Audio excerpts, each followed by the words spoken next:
Hello, and thanks for joining us this evening. I'm Helen Sosnowski from Oblong Books in New York's Hudson Valley. Before I hand you over to our guests, and I won't take very long, I have a few instructions for those of you who've not attended one of our virtual events before. If you have questions at any time for any of our participants, please type them into the chat, or you can put them in the Q&A at the bottom of your screen. We're super excited to have our dear friend and Rhinebeck neighbor, Jean-David Michel from Megabrain Comics with us tonight. And Jean is going to chat with Marika McCoola and Aatmaja Pandya about their new graphic novel, Slip. And they're also going to talk about all things comics and graphic novels, from process to story, to art, to writing, the whole gamut. So if you like to read, or if you're an artist yourself who likes to make comics, you're really in for a treat. If you want to find out more about Jean-David, Marika, and Aatmaja, we have a ton of bioinformation on the event page of our website at oblongbooks.com, where you can also order copies of Slip if you can't get to our stores in Rhinebeck or Millerton. So without further ado, I'm going to hand you over to Jean-David, who I'm sure will have some additional great recommendations to share with you from Megabrain Comics. Take it away, Jean. Thank you so much, Helen. I am just thrilled that I was asked to do this, because I am super excited. I was super excited to just start reading this amazing graphic novel, Slip, by Marika McCoola and Aatmaja Pandya. And I am even more thrilled to welcome them and discuss this book with them. So welcome Marika and Aatmaja. Thank you. I should preface also, just for anybody watching, a preface with a trigger warning, because there is going to be some discussion about suicide in this. So if that is something that is a little too difficult for you, then you may want to bow out, as it would be. But with that being said, welcome to this forum. How are you guys doing?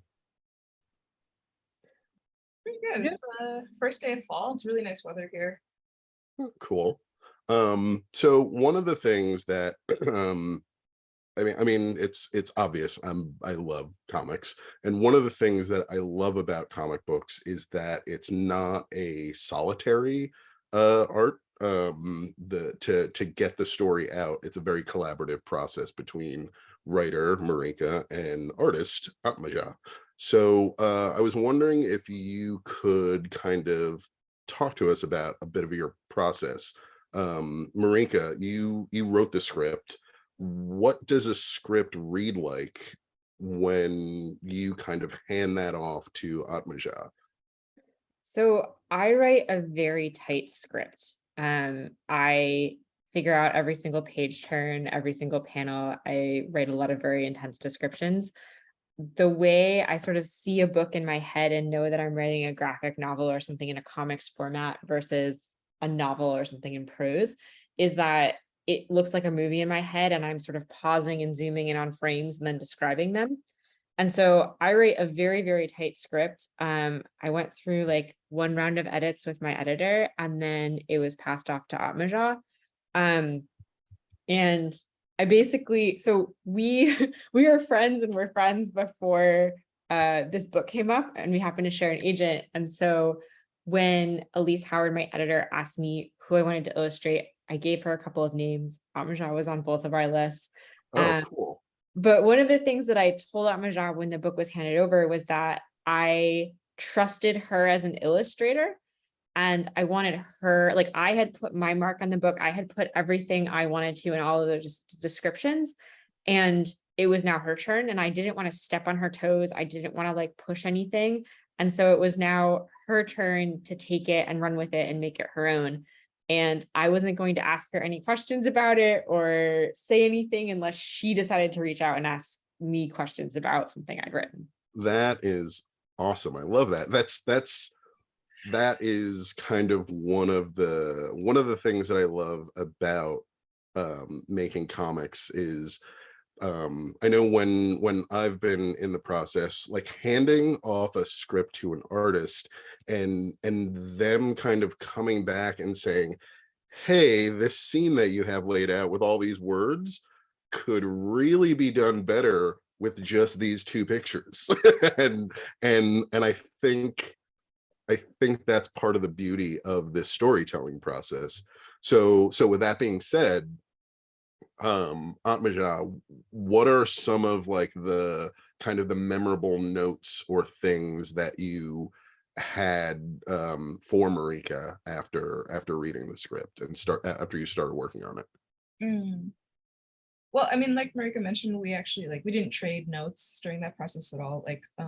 So there was no like back and forth yeah, at all? I should say that's not an exaggeration. That people think this is so funny, but we did talk to each other maybe 3 times during the process of this book. We hung out as friends, but we talked shop fewer times than I have fingers, So it was very funny. But also it was kind of intentional because Marika mentioned that she intended to hand it off fully and just leave the next stage of the process up to me. And I speaking personally, I'm someone who's likes a lot of control and is kind of a snob and a auteur in my own right. So I like to be leave me alone to my art, and I will figure it out. Shut yourself in the West Wing and don't want to be disturbed. Yeah, exactly. Or I should say rather that that's just the way I that's the kind of collaboration I like. I think that's a true marriage when 2 people are allowed to express themselves fully on both ends.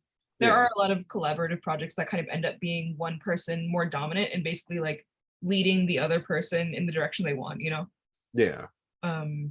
Anyway, all to say, I mean, I tried to stay accurate to the script as much as I could, but yeah, those instances where I thought oh, this chunk of text or description could be cut completely or boiled down to just an image, I tried to stay very conscious of, because to me, that's the whole point of a comic, like you said, is to remember that often you can say something much more succinctly and beautifully with a picture than you can with words. Yeah. But I think we only cut a few words. I think ultimately it was your paneling was, you changed the paneling to make it more dynamic and more interesting. I feel those were the biggest changes to the script. Yeah. There's some scenes that where the panels feel almost kind of frenetic at times, which I thought was really cool and exciting. So can I just ask, how long have you guys known each other? Because I feel like that probably has a lot to kind of do with being able to trust somebody, to trust each other that much that you're able to say, here's the story, and you're able to say, okay, I've got it from here. So have you guys known each other since you were kids or something? Or no, but it's been a while. Was it? So I think 7 years, yeah, 7 or 8 years. I think 7 years because it was the retreat. Yeah. Yeah, nice. October 2015, so almost exactly 7 years. Oh, nice. Oh, very cool. And I'd seen Aatmaja's, she did this beautiful mini comic called Baker's Dozen, which I just adore to pieces. And I remember seeing that and just being like, I would happily let this woman illustrate anything I have ever made. Nice. that touches me so much. That's that is my first printed mini comic ever, so that means a lot to me. Nice. Yeah, and Marika, I mean, Baba Yaga had just come out at that time, so yeah, when I met Marika, I was very much oh my god, I'm meeting a celebrity right now, So this story, it's for anybody that doesn't know, the bulk of the story takes place at camp, a pottery camp, essentially, like an art camp. And it's the specificity that you have throughout all the the creative scenes and the art process scenes is just, it's a delight to like kind of read through all of that stuff. So it's very apparent, I'm guessing, that somebody is a potter or a sculptor. I know that both of you are illustrators, but are you, do either of you or both of you have other visual art outlets that you do? So I concentrated in ceramics in college at the Maryland Institute College of Art. And so I did that. And I also spent a month living on an art farm the summer between my junior and senior years of undergrad. And I built a kiln and I made work in a barn and did a lot of ceramics that way. And then I also have teaching experience. So I did 8 years of teaching studio art at the college level. And so the teaching as well as the ceramics experience really informed that. And I'm the kind of reader that wants all of those little details in there because I know that anybody who comes from that background is going to be looking for it. So all of the teens who are reading this book, who are in ceramics programs or who do pottery, they're going to notice all of that and catch it. And they're definitely going to know if it's wrong. And so for me, it was really important that it all be accurate. I've never done ceramics or pottery, but just coming from the realm of being somebody who, like, I do creative things, but I feel like anytime that you're able to kind of pull the curtain back and like, I hate the term see how the sausage is made, but like anytime like you can kind of get into that minutia, I feel like it makes a story a little bit richer and less flat, you know. So Aatmaja, aside from illustration, are you a ceramicist or a potter or anything else like that? Not nothing with so much focus as I've like taken my illustration career. But I don't know, I was lucky to have a really good arts education, so I was exposed to a lot of different media and tech. Like I was always taught that it's good to try a little bit of everything and take in a little bit of everything because that reflects in your personal practice as well. Yeah. Yeah, I mean just in my free time I like paint a little, I draw quite a lot with just graphite for fun, and then actually I'm building sorry, you're gonna see my messy room a little bit, but I'm building a miniature right now. I'm doing like a little Cool. Yeah, a little cottage, and I'm trying to do it with recycled material and like scrap like clay and stuff because I just have so much, you just acquire so much like scrap crafting material when you make stuff. Yeah. So, yeah, it's pretty fun. It's taking a while because nothing can be bought, but it's like a pretty fun project. Oh, that's nice. So so at this art camp in the story, we meet a number of other campers aside from Jade, our main character.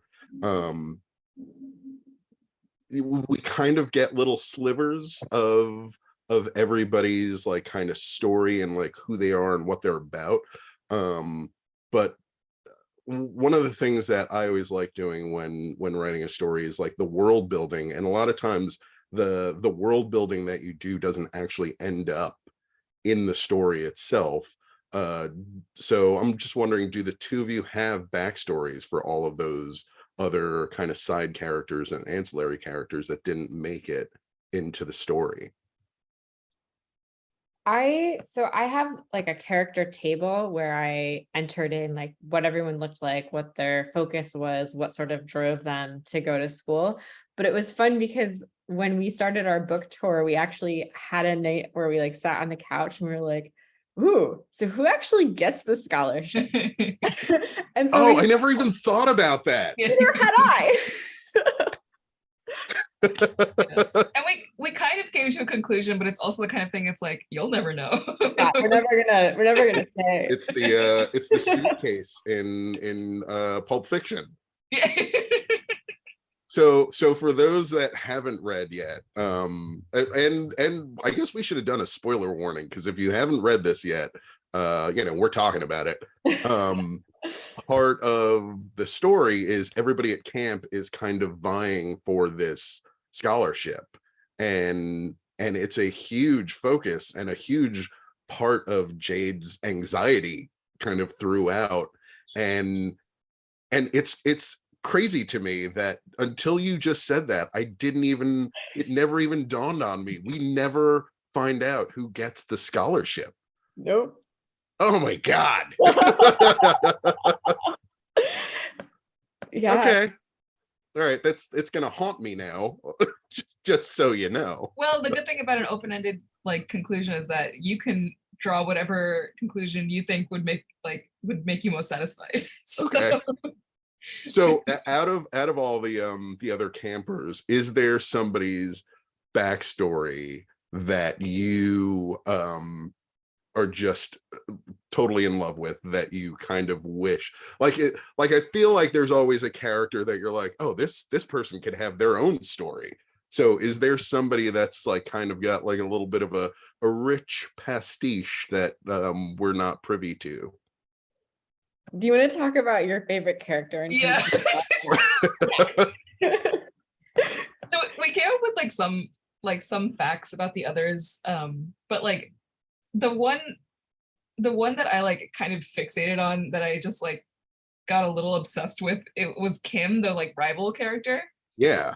Yeah. I just like, everything about her is so funny to me, and she's also the kind of girl that I would have been like a little crazy about at that age, and I wouldn't really understand why I was so like crazy about her, and then I would grow up and be like, oh, I thought she was really hot, that's why, you know. But I also like, she's funny because she's the rival, but she's also like kind of deeply sad in a way. Like she's obviously really high strung and under a lot of pressure, and like can't really figure out how to like how to deal with that other than by taking it out on other people. Let's see. There she is. Oh, yep. Yeah, there she is, looking evil. Yeah, there's a major moment where you start to kind of see her cracks a little bit. Yeah. And I was actually wondering whether we were going to get any more of her. You got like you did a great job of like just making me want to know all of these people more, which is insane because you really don't get a lot like from them. Oh, that's good to hear though. Yeah. And I loved like getting the character designs and seeing what Kim looked like. For me, it was like, oh, that's her. I went to art school with her. I know exactly who that girl is. I did like have that feeling of being like, oh yes, I definitely know that human. So wait, how that is actually so after Aatmaja got the script, how long was it before you got to see like any visuals at all? Oh, Years. yeah. Oh, really? Yeah. Like not even character designs or anything? I wrote this book 9 years ago. Oh, wow. Yeah. Yeah, and it took me a while to get through because I had a little bit of like a health crisis like during the beginning of it. Mm-hmm. And then it just took a while because it was my first project, et cetera, et cetera. I mean, it's also a big book. I mean, like that is a lot of art. Thank you. I appreciate that. But also, I mean, as part of our process of like, or our collaborative process of not really sharing stuff in the middle of making it, like part of the result of that was like Marika not seeing anything until basically the very end of the drawing process. Oh, cool. I mean, that's intense and awesome. Yeah, like, I mean, it's a big leap of faith, and I really appreciate it. It's like in the old days when like, you know, people would be pregnant and having babies, and it's like, oh, we won't know if this is a boy or a girl until this child comes out. Or twins. Fun. Or twins, yes. Like yeah. No, so honestly, hearing that like Marika was like, yes, that's Kim, made me so satisfied, because like it was like I was possessed by the devil when I drew her. I was like, she lives in my head. I love her. Oh my gosh. That is awesome, especially in I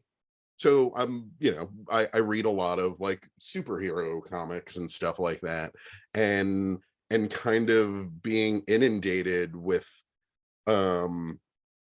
like months before like an issue comes out, it's like they're already showing us like previews of stuff and like and you know, character designs and stuff like that. And I know it's different than like when the book is actually being made, but there's something kind of like really refreshing about thinking about that. Like, here's this story that I spent like I made 9 years ago, and now I'm just gonna send it into the magical ether of my friend, and something's gonna come back, and I guess I'll see it when it's done.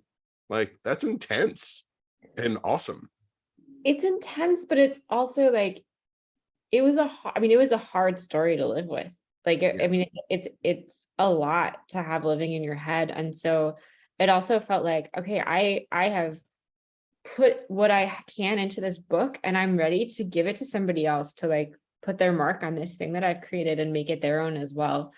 And I really like the idea of reader response theory, which is this idea that a book only exists as it's being read, and it requires a reader and every reader's experience. And each time that reader reads the book, it's a different experience and its own living thing. And so I like this idea that like, okay, yeah, we created this and we sent it out into the world, and like, it's not mine anymore. It's not any of ours. It's whoever is choosing to read it. And it's that collaboration with the reader, and it requires the reader to be involved with it. And I really love that idea. I'm not even gonna attempt to quote, but that sounds a lot like, I think it was Anne and Nancy Wilson from Heart, who like in the 70s, I think we're talking about something like that. Like, they make these songs and people like, they would constantly get bombarded with like, but what does this really mean? And what does this really mean? And I think it was them that had said, well, it means whatever like you need it to mean when you're listening to it. And like, it's like, it feels a lot like, I feel like that's kind of just art in general. I was just oh, I'm sorry. Oh, no, it's whether it's like something visual or whether you're reading it, it's like you take away what you need to, like whatever is feeding you from this thing, I feel like is what it means. Well, what were you gonna say, Aatmaja? I was just at a screening of Tech on Concrete, you know, it's a comic that got turned into an animated movie. Wait, say it again. What was Tech on Concrete? Oh, I don't know that. The Taiyo Matsumoto is the manga artist who drew it. Oh, anyway, cool. So it's like a very artsy animated movie, and the screenwriter was there giving a talk. And at the end, you know, they did a Q&A, and someone asked him, like, what's the meaning of the birds in this movie? You know, can you talk about it? They're like, in every screenshot, and he's like, I think that's for you to figure out. I almost laughed out loud because I was like, oh, I'm so glad you like had the nerve to say that, because it's true. It's like any person taking in art at any different point of their life will perceive it differently. It's so fascinating. Yeah.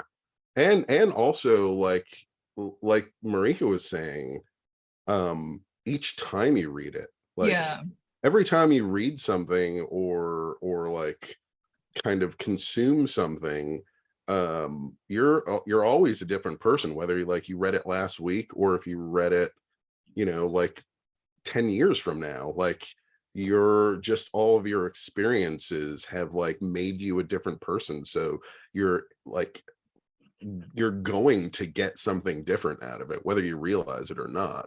And that's awesome and beautiful. Yeah, I completely agree. So the opening scene of the story, it like wastes no time at all, kind of throwing you into the deep end and letting everybody know what Jade is going to be grappling with when she's at camp. She finds out that her best friend has attempted suicide over the phone. And actually now knowing that you each were living with this story on your own, like Marika, you wrote it and had this like your own ideas how this would be interpreted. And Aatmaja, you had this story like on your own to interpret it visually however you wanted. So can each of you kind of speak to how you wanted to kind of portray that scene in words and visuals? Sure. So this is not Phoebe's story. This is Jade's story. And Jade is like the friend who's experiencing this. And I had been working in bookstores for a while and reading a lot of books, and I was finding that a lot of YA books were about the person who is dealing with suicidal ideation and not about the people who are directly affected by that. And I had been friends with people who were experiencing other forms of mental illness, and learning how to figure out like what that meant for our relationship and how to be a good friend and what that meant was something that I had to learn how to do and hadn't seen a lot of at the time. And so that's sort of why I set out to write this, was to show that part of the relationship. And there really wasn't a way to just kind of weave it in, like it happened, it had to be there, it had to kind of open it. And at the same time, I also feel like there is in the blurb, like, you know what happened, so you're clear when you open the book. But this way, you also right off the bat know what you're dealing with, and you sort of gotten it out of the way, and then you have this sort of like longer process going on. And so if like that's not something you want to approach, then like you can turn away at that first page. Yeah. Which I think is important, because there is a right time to read certain books and there is a right reader, and not every book is for every reader. And I totally respect that. And so I envisioned a lot of it, like the removal and having the phone was actually really important to me, because the entire time throughout the book, Jade feels like there is this huge rift between her and her friend. And so it starts because they're at the other end of a phone. And so that's kind of like the way I saw it, was this rift. And so having that distance built in was sort of intentional in how I indicated that. And that distance, like it feels like as you're reading it, like as if it keeps getting like as she's struggling with it, it feels like it's getting further and further and further, until it doesn't. So Aatmaja, when you kind of got this script and you read that scene, did you kind of immediately know how you wanted to portray that? Yes, in part because like Marika does script very tightly and very like evocatively, so it was described so this was described like pretty much beat by beat in the script, like the way she's sitting with her hands over her face and like in horror the chair is knocked over. Yeah, actually, like it's kind of, I would say I had quite a lot of, I exercised quite a lot of freedom later visually and like move things around as I saw fit. But I did think that this opening sequence was very crucial, and the way it was plotted out was like very important to like get the reader used to the tone of the story, and also like to lay out a few important things very quickly. So I more or less kept the script exactly as it was written, because I did think that like I don't know, Marika's vision for it was very strong, and I was like, I like will the moment was able to like stand as it was, and there wasn't like any type of fat on it, essentially. Yes, exactly. And it doesn't need any extra dramatization, because that kind of shock and horror does not like manifest outwardly, I find. Like it really like, it's like in that moment when you learn something like terrible news like that, your whole world just like immediately draws inward, it's like you're like living in the hell of your own head for a while. So so something that doesn't really kind of come about, actually it does a little bit, but something throughout the whole story that that we see is a lot of the labeling of like the artistic process happening, like the tools that people are using, and just the techniques of how things are made. Almost like if this was a book about like a chef, like you guys were laying out like the recipes of what they're making. Was that always kind of in there? Like was there ever like whose idea was that? Essentially That was scripted. That was entirely scripted. It's the art teacher in me. I just like I love that. I also love like diagrams and things. I hang out with a lot of engineers, and so like having all of that there just made that part of my brain very happy. So what did you teach exactly? Okay, I taught studio art, illustration, children's literature for the K through 6 classroom, Oh, wow. installation art, comics as memoir. Wow. Over my 8 years of teaching. Yeah. Very cool. That is intense. Yeah. So do you still do any ceramics at all, or like have you just kind of left that behind? I don't have access to a studio here to do ceramics. Otherwise, oh my gosh, I have so many things I would love to do.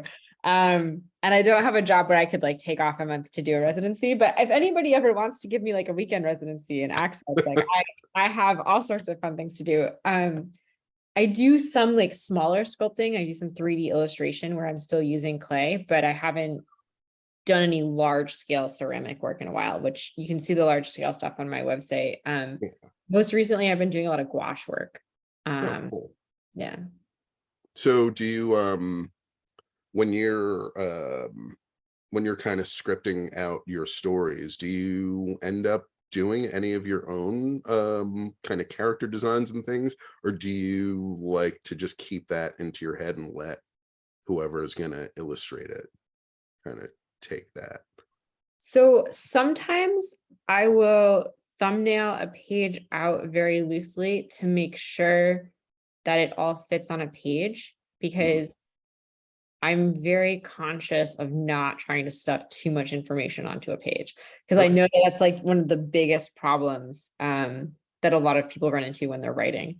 And so that's the thing that I will like kind of thumbnail out sometimes and think about the movement or where the page turn is going to be.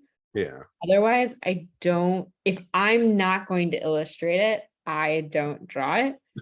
Okay. Whereas like, my agent is pitching a book that's my online dating memoir comics, and those I would illustrate, and those I developed the writing and the illustration at the same time. Oh, cool.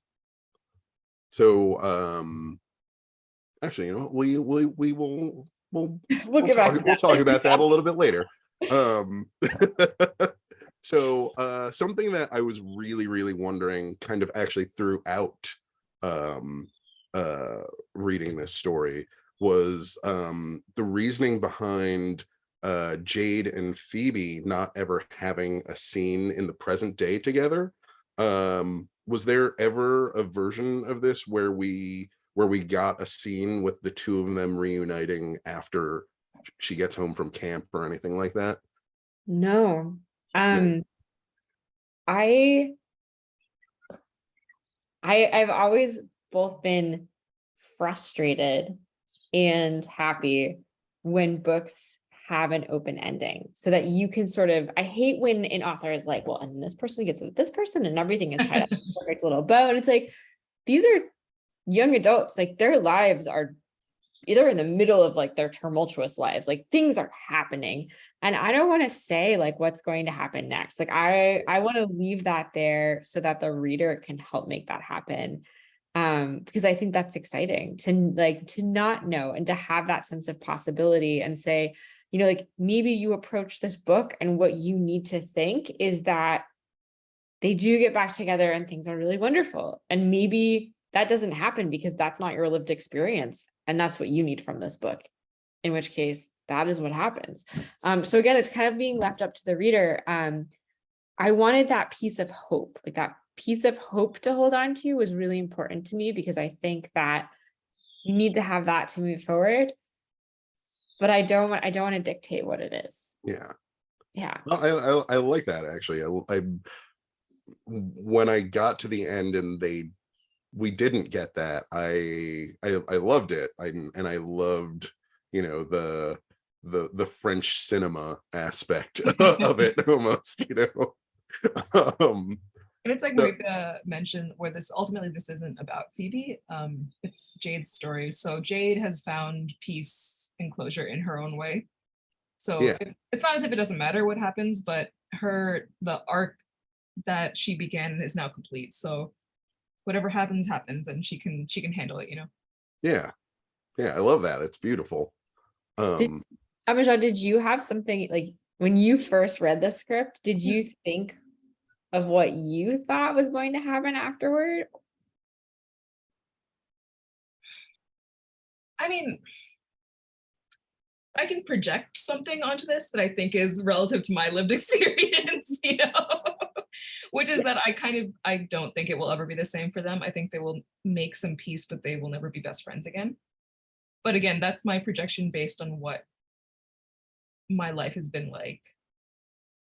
As an artist, when I read through the script and I saw the gray ending, I was like, hell yeah, you know, like, don't wrap it up, Marika. Like, I love it. Because I'm the same. I really can't stand it when everyone gets married or whatever. And like, whatever. I don't need to see them have kids. Well, like you were saying, like at that age, even when stuff like works out for us, where we're like, oh my God, finally, like this thing happened and like everything is amazing and great. And then you literally wake up the next day and for a billion different reasons, your life is over. You know what I mean? Yeah, So exactly. it's like the happy ending when you're going through adolescence can last like a moment, or it could last for, you know, a couple of months or something like that. So it makes total sense, and I think it's great that the ending is open. But oh wait, let's see. I think we have do we have a question? Did I? Yes, Ooh. I didn't deliberately leave the door open for a sequel. Like so Baba Yaga's Assistant, which was my first book, I actually wrote an entire sequel before I sold the first book, and then cool. wrote a five book series arc, but lost my editor shortly after publication, and that was never realized. And so with this book, I just went in and it was going to be a single book. I had no plans for a sequel. If I was asked to write a sequel, then I would certainly consider doing it.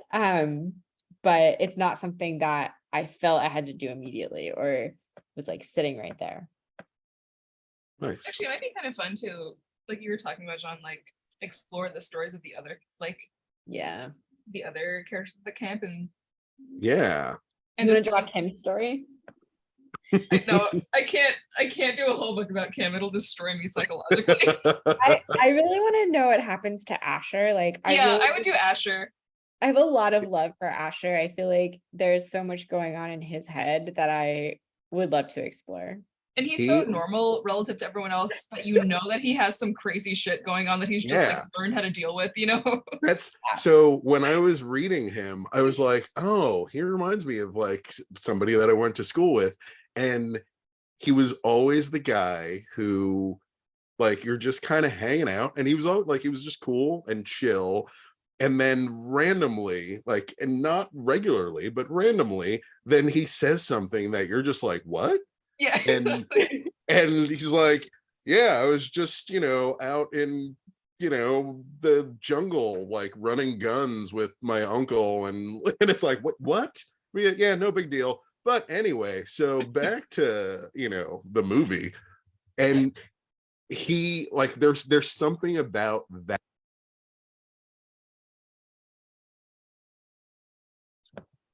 Oh, I lost audio. Oh yeah, I also lost audio for you for a second. Oh, hello. There you Okay, go. now you're Oh, back. okay. You were All right. at something about that kind of person. That's what you're Yeah, saying. there's something about that kind of person that you like, you want to see like what their room looks like. You want to see like what does that dude eat for breakfast? You know, like just Yeah. the weird little like details of his life, you know? And like, why is Asher so into death, and why has he thought so much about mental illness? Like, what's going on Yeah. with him? and yet he seems and like he comes off as so like just well balanced about everything, which is crazy. Like I don't know. I liked him a lot. But I saved the most important question for last, you guys. So, in your opinion, which clay creature would win in a fight, wolf or cat? Oh, The obvious answer is wolf because it's bigger, but I think the That- cat. That wolf is more cat fragile. was, I think the cat is very resilient. Yeah. yeah, like the wolf needed a box to like support it, you know, to bring it to life. And it's like full of, it's stuffed full of like angry feelings, basically. Like it's full of Phoebe's letter. Yeah.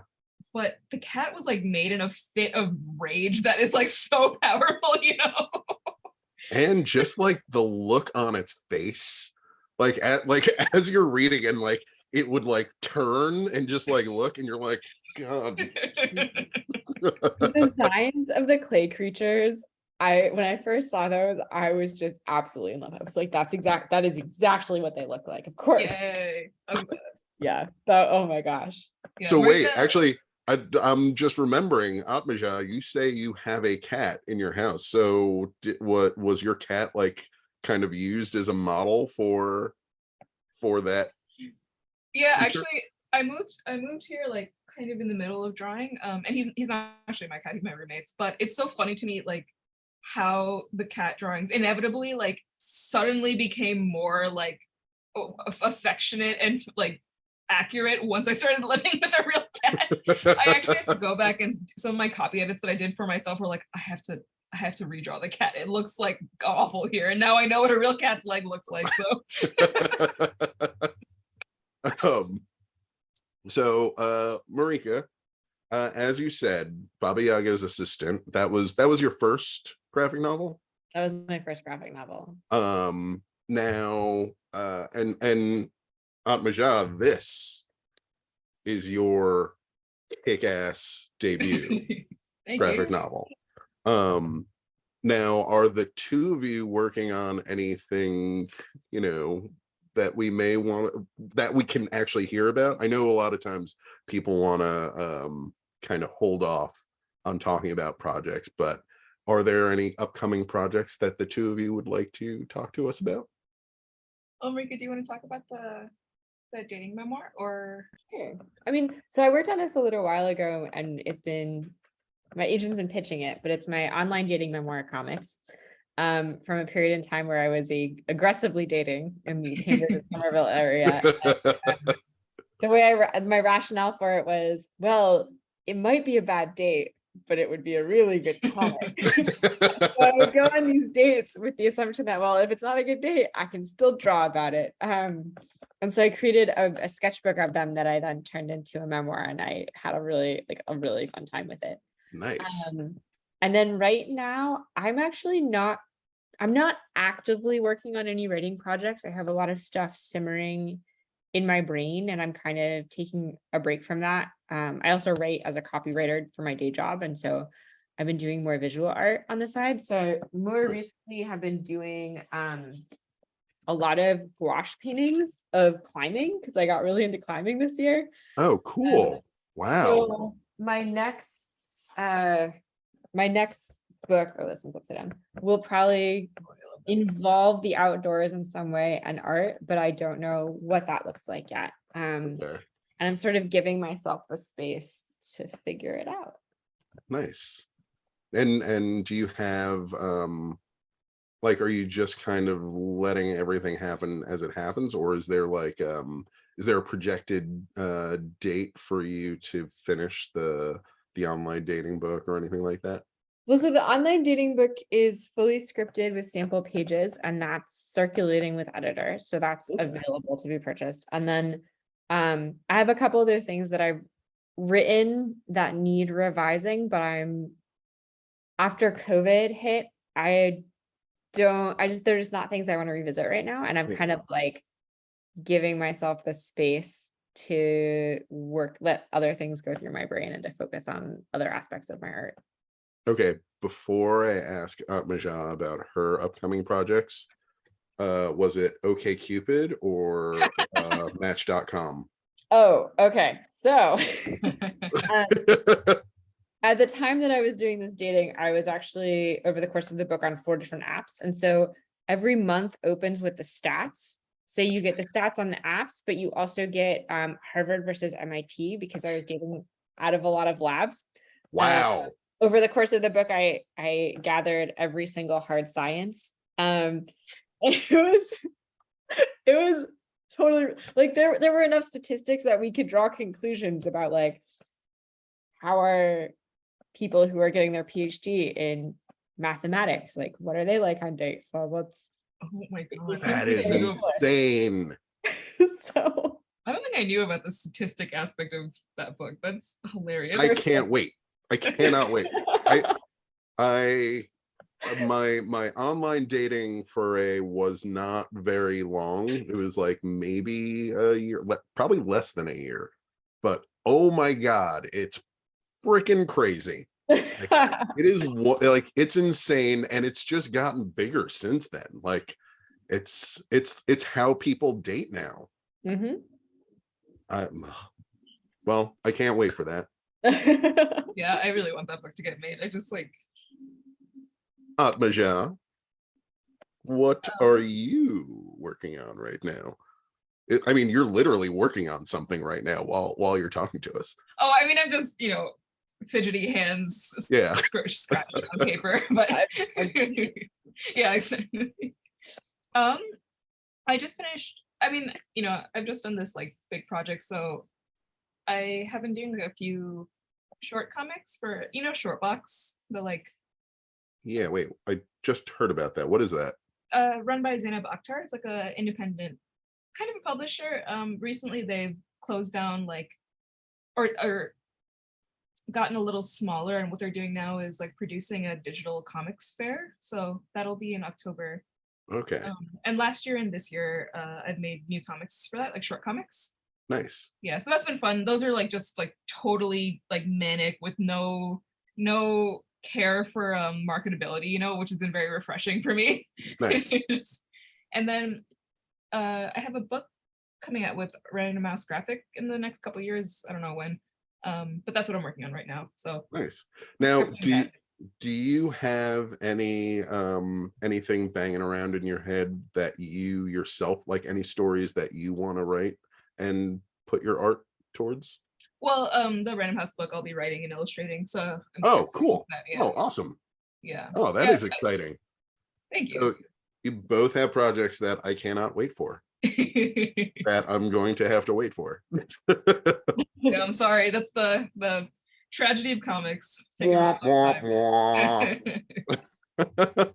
wah. This was awesome. I'm so happy that I got to speak to you both about this. Just not for the least bit, because this is like one of the more amazing graphic novels that I've read in a long time. So getting to talk to both of you about it was a real treat. Now, can you tell everybody where folks can find you on the interwebs and out in the world? Yeah, so Helen actually popped our websites into the chat. And there are links there to our social media as well. She did. Thank you, Helen. Yeah. Oh, thanks, Helen. And we should also say you can purchase the book as well from Oh, Oblong. yes, you can purchase the book at Yes. oblongsbooks.com.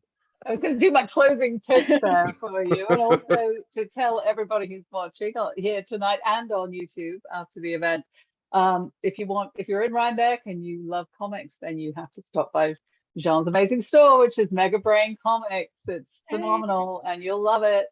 And we have a great collection of graphic novels as well, including Slit. And I'd like to thank all three of you. Jean, you're an amazing host, and Marika and Aatmaja. It's been a pleasure to meet you, and I'm dying to see that dating memoir. My I know quite a few scientists in Cambridge. I'm wondering if you're going to use real names. So that would be great fun. Guys, it's been a pleasure. It's been a real pleasure. I wish you lots of good luck with the book. Jean, let's do something together again soon. Absolutely. This was a pleasure. And thank you to everybody who came and listened, and have a good night. We'll see you soon. Thank you so much. Have a good night. Thank you. Bye.